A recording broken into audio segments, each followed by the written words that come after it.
E não tem nenhuma história com algum aspecto sobrenatural? Que... Não, sobrenatural, não. Tem as histórias dos navios fantasmas, né? Tem gente que não é bem sobrenatural, mas tem uns malucos que são... tem uma história aí que envolve isso. Gente que acredita em coisas, né, divinas, assim, né? O ET também? Não é ET não, mas coisas divinas. Tem uma história aí que é bem complicada também, porque envolve morte também. Tem aquele navio chileno que é famoso, né? Fizeram até um filme dele. Já ouviu falar? Qual que é? O navio fantasma? Ah, o holandês voador, você tá falando? Não, do Chile. É uma lenda de lá. Então, Vê se coloca aí, navio fantasma Chile. deixa eu ver qual Vai que é. ter um nome dele. É um nome... Por acaso, ele tá ligado na ilha Juan Fernandes, talvez? Na ilha Chiloé. Chiloé. É. Aqui no sul do Chile. Eu fui até lá e tinha essa história, comprei o livro e tal. E depois eu vi que tem um filme meio... Meia lendário. boca. Eu não me interesso Como muito... chama? É o Kaleushi. Isso, Kaleushi. Já ouviu falar? Então, História bem eu não me legal. interesso muito por lendas. O seu Porque negócio é mais jornalista. eu pesquiso mais o fato que aconteceu. Mas você ia contar uma Por história. exemplo, o holandês voador é uma lenda famosíssima. Eu conheço muito o Ampassan, assim. Mas o que você ia falar? Profundo. Esqueci o que eu ia falar. A gente tá falando de coisas sobrenaturais. Então, o sobrenatural eu não pesquiso muito porque eu não creio muito nisso, não. Mas tem os fanáticos, né, religiosos, por exemplo, que cometem absurdos, já cometeram absurdos, porque acreditam em algo, né? Teve uma vez, nos anos 80, talvez, tinha um fanático de uma seita que juntou um monte de seguidores dele e ele dizia que eles iam fazer uma viagem para uma outra dimensão e que essa viagem teria que acontecer em circunstâncias muito especiais, ou seja, no meio de uma baita tempestade. E ele convenceu o pessoal a seguir ele. Nossa. O barco afundou, foi uma tragédia. Ele se salvou, mas morreu gente pra caramba, ele acreditando que eles precisavam enfrentar a tempestade para passar para uma outra dimensão.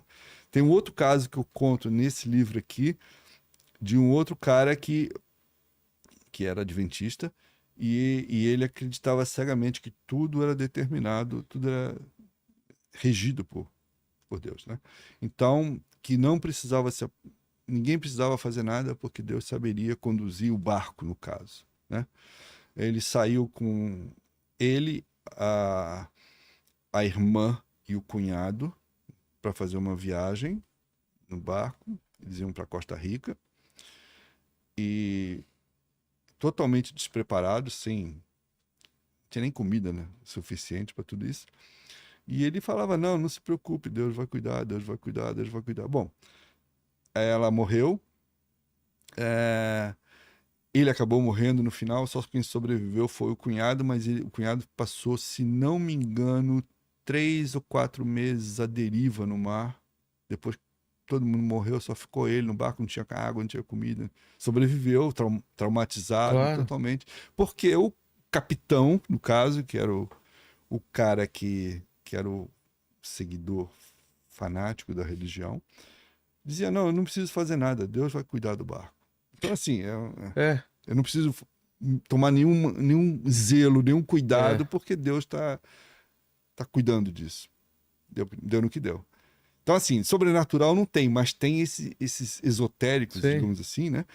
Que transcendem do bom senso, da razão, num ambiente que não permite isso, né? Não dá para brincar no mar. Você tem que respeitar o mar. O mar é poderoso, total. E essa história do Popeye aqui, o verdadeiro marinheiro Popeye? Então. O criador do Popeye é Elzie Segar, se não me engano. Vê aí pra gente, Tuti. Acho que era isso. Não sei também. Elzie Segar. Ele se baseou em pessoas verdadeiras para criar o Popeye. Ah, é? É. E era uma campanha para consumir mais espinafre na época, não era? Tinha isso, sim. Aumentou barbaramente o consumo de espinafre nos Estados Unidos, né? Todas as crianças queriam comer. Porque era uma falta de alguma vitamina que tinha exatamente. no espinafre. Né? E a grande questão era quem teria inspirado ele a criar o Popeye. Porque o Popeye, da tua época, da minha também, Tinha a Olivia Palito, que era namorada, né? Brutus. Tinha o Brutus, né? Qual outro que comia hambúrguer lá? Ai, não lembro mais. Também não lembro. Não lembro mais. Coloca aí a imagem deles, por favor. Então, e aí o Seger, ele é um cartunista, É. né? Famoso na época. E ele morava no interior dos Estados Unidos, não me lembro qual era a cidade. Morava no interior dos Estados Unidos e ele frequentava muito uma tratoria lá que tinha um segurança, que era um brutamonte, que era um estrangeiro, inclusive falava inglês com sotaque, que tinha sido marinheiro no passado. E aí, quando ele morreu, foram buscar quem seria o verdadeiro. Porque sempre perguntavam para ele quem você se inspirou. Ele nunca contou. Ele falou: não. Olha lá, turma. É, exatamente, essa turma. Ele nunca revelou em quem teria sido. Ah, tem um cara do hambúrguer lá. Ele nunca revelou quem teria sido a inspiração dele para o Popeye. E aí todo mundo foi em cima desse Brutamonte, que era o segurança lá do restaurante, que preenchia um monte de requisito desse cara. Só que em determinada época, o Seger ele saiu de lá e foi morar na Califórnia, foi morar em Santa Mônica. E lá ele frequentava muito uma marina. E lá ele teria feito amizade com um marinheiro que também preenchia todos os requisitos do Pra Popeye. ser o Popeye. Fortão, etc e tal. Mas, na verdade, o consumo que ele fazia abundante não era de espinafre, sim de maconha. Né? Então, ô Léo, pega a imagem do maloqueiro Popeye, Então, que é a nossa versão do mundo canibal do Popeye, porque era a erva lá da Jamaica. e aí ele teria adaptado a maconha para o espinafre, não é? Sabia dessa. Pois é. E botou isso no personagem. Ele morreu, nunca ficou comprovado qual dos dois teria Sei. sido a inspiração, mas ao que tudo indica foram os dois. Ele pegou um pouco de sei. um pouco do outro e criou o personagem, o Popeye. Na cidade onde Era ele... só ver quem tinha um olho meio fechado, né? Então, tudo isso... Olha lá, o maloqueiro Popeye. Certeza! Bolo de maconha, bolonha. Na verdade, as duas cidades hoje se batem para dizer que era... É, porque é boa pra cidade, né? A cidade lá do interior tem... Tudo, botou né? lápide no cemitério do cara que inspirou o Popeye com a caricatura do Sei. Popeye, botou estátua na praça com o Popeye, e Santa Mônica fez a mesma coisa. Então, assim, os dois brigam para dizer onde nasceu o Popeye. Mas, com certeza, ele se inspirou ou em um ou no outro, ou o mais provável, nos dois. E o lance do espinafre virou uma febre, assim, né? Porque todo mundo passou a consumir espinafre, Verdade. principalmente as crianças. Mas, na verdade, o lance começou com a maconha. Cara, era pra todo mundo, então tá na Doidão. maconha. Olha só. Mas não dava pra botar maconha num negócio feito pra criança, né? É. Porque isso aí, quando ele lançou as tirinhas nos jornais, foi uma febre o Popeye. O Popeye foi um estrondoso sucesso. E não só a tirinha, o desenho animado também pegou muito, né? Sim. Aqui tem vários títulos aqui que dá vontade de saber o que é, na Tragédia das Crianças. O Incrível Homem Torpedo. O que é esse? Faltava um. O Faltava Um foi uma história curiosa. Num navio de guerra americano, e vou resumir muito a história, tá? Era um navio de guerra americano que estava participando de uma frota, de uma flotilha, um exercício de treinamento, né, dos marinheiros. E de tempos em tempos... Tinha um almirante a bordo, que era o almirante da esquadra, a grande autoridade de toda a flotilha, estava a bordo desse navio. E de tempos em tempos eles faziam, como é praxe, uma contagem de todo mundo a bordo. E chegou uma hora que faltava um. Faltou um, mas ninguém caiu, ninguém sumiu, né? Começaram a checar marinheiro por marinheiro, estava todo mundo ali. Quem tinha caído no mar era o próprio almirante. O principal elemento do exercício teria passado mal, teria ficado enjoado, que é uma coisa que até um pouco estranha, bizarra, né? para um almirante, não é? Pois é, ele teria passado mal e ele teria... a conclusão foi essa, né? Sem provas, na verdade. A conclusão foi que ele teria sentido mal, teria ido na beirada da murada do navio para vomitar e desequilibrou e caiu no mar. E ele era o cara que faltava no navio. Por isso que faltava um. E era o grande. E, na verdade, ele não participava da contagem. Eles contavam só os marinheiros. Sim. Mas não contava o almirante. Não vai Claro. incomodar o almirante lá na porta. Você tá aí, almirante, entendeu? É. O almirante não tava na cabine, tinha morrido. Que fantástico. Tem uma pergunta aí, Tutias? Temos. Olha só, o Lucas Rédio Antunes. Tem um diário de navegação de Cristóvão Colombo, muito antigo mesmo, quando nem existia lâmpada. Ele avistou uma luz entrando e saindo do mar. Você pode contar um pouco sobre OSNIs? OVNIs. Ele mandou OSNIs. Aí eu... Não, eu quero me justificar. O que significa OVNIs?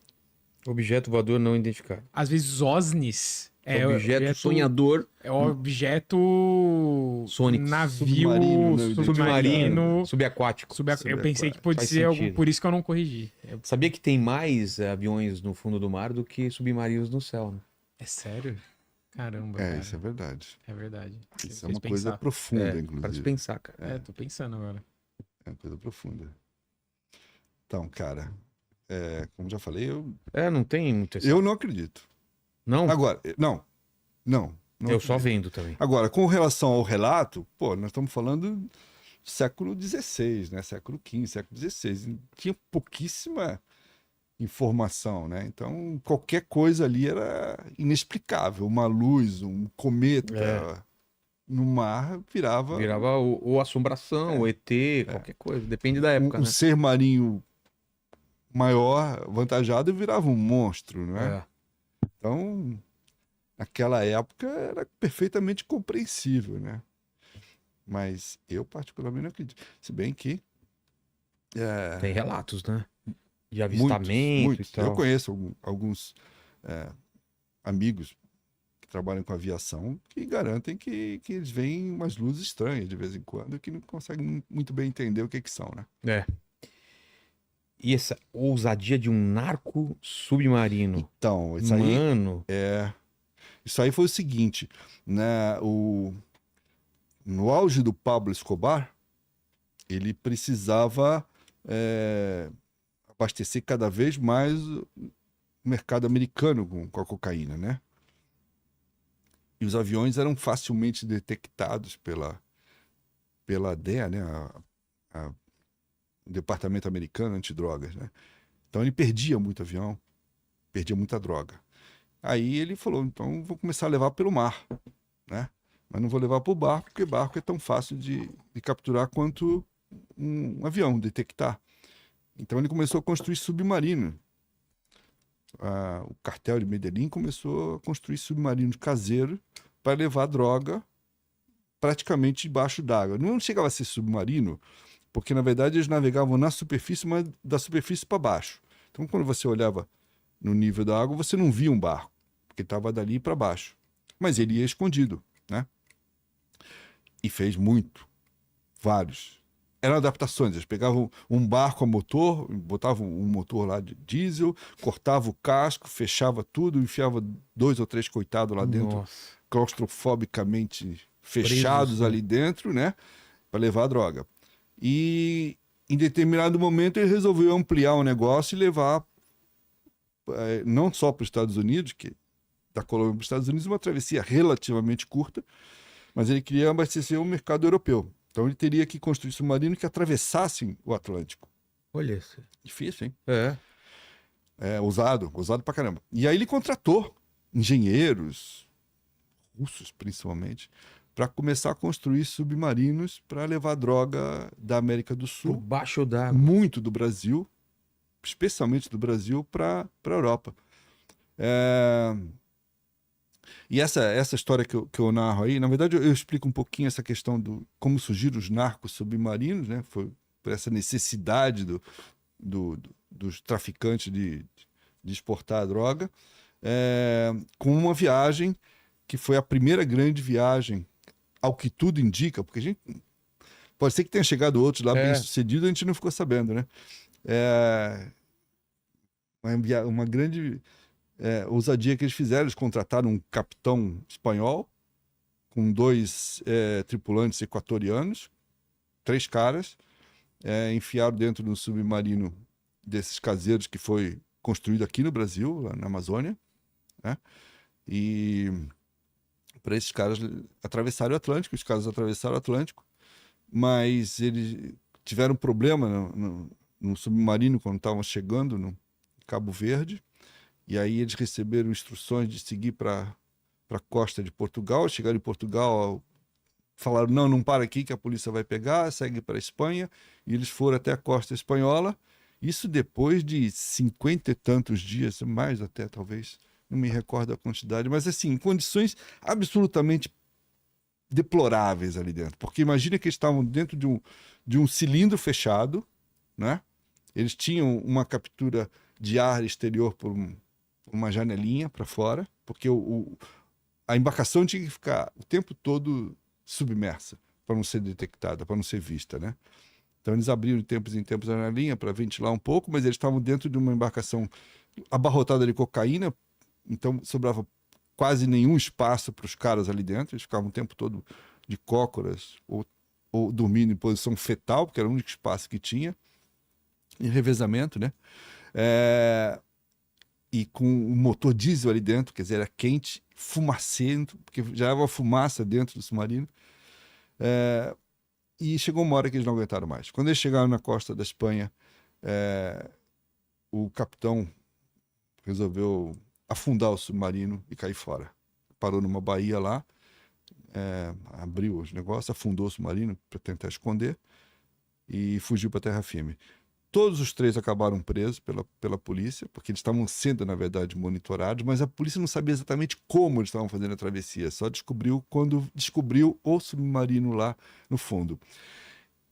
Eles não conseguiram desembarcar a droga, só que depois disso chegou muitos outros, e inclusive eles acharam, a polícia espanhola achou depois submarinos afundados vazio, quer dizer, ele entregou a mercadoria e em seguida afundaram o submarino. Quer dizer, esse foi bem sucedido.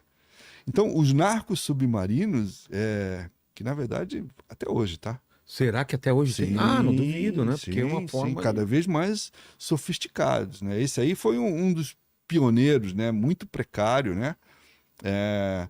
Mas eles chegavam ao ponto da perversidade